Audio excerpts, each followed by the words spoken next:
বিসমিল্লাহির রহমানির রহিম। শুধু দর্শক, আমি পেশায় একজন সাংবাদিক।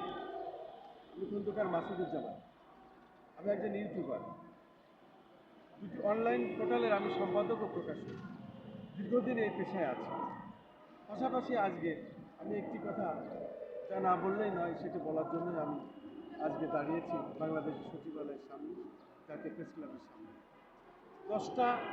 সকাল 10টা 37 মিনিটে আমাদের দেশে একটি বিশাল ভূমিকম্প হয়েছে এবং এই ভূমিকম্প যেভাবে হয়েছে সেটা আসলে আমার মনে হয় স্বয়ং আল্লাহ হয়তো আমাদেরকে সতর্ক করলেন যে আমরা সতর্ক হয়ে যাই।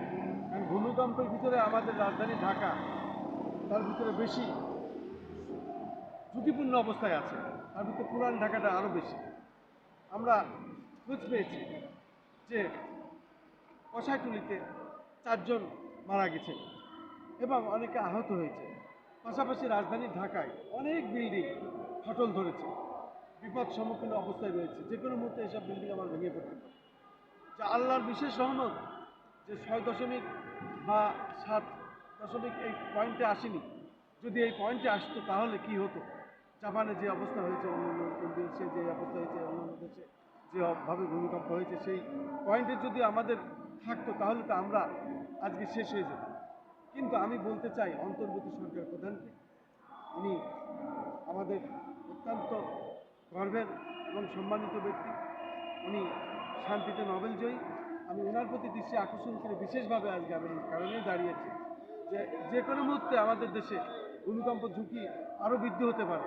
সে কারণে আমাদেরকে অন্তত আধুনিক যন্ত্রপাতি আপনি এনে রাখুন এবং এই আধুনিক যন্ত্রপাতি চালানোর জন্য আমাদের দেশের যে জনবল দরকার আছে তাদেরকে প্রশিক্ষণ দিন এবং তাদেরকে দরকার হলে বিদেশ থেকে, যে দেশে বেশি বেশি ভূমিকম্প হয়, বিশেষ করে জাপান এবং অন্যান্য দেশে হয়েছে, সেখান থেকে বিশেষজ্ঞদের আনুন, এনে তাদেরকে এই জনবল বৃদ্ধি করে তাদেরকে প্রশিক্ষণ দিন এবং বাইরের দেশ থেকে, সেই সকল দেশ থেকে ভূমিকম্প হলে পারে উদ্ধার করার জন্য কি কি যন্ত্রপাতি লাগবে এই আধুনিক যন্ত্রপাতিগুলো আপনি আনেন।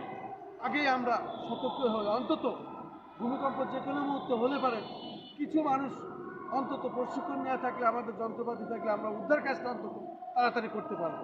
সেই কারণেই আমি অন্তর্বর্তী সরকার প্রধানকে আমি বিশেষভাবে বলছি এবং দাবি জানাচ্ছি, আপনি এই কাজটিকে দ্রুত করুন এবং আপনার হাত দিয়ে এটা করে থুয়ে যান।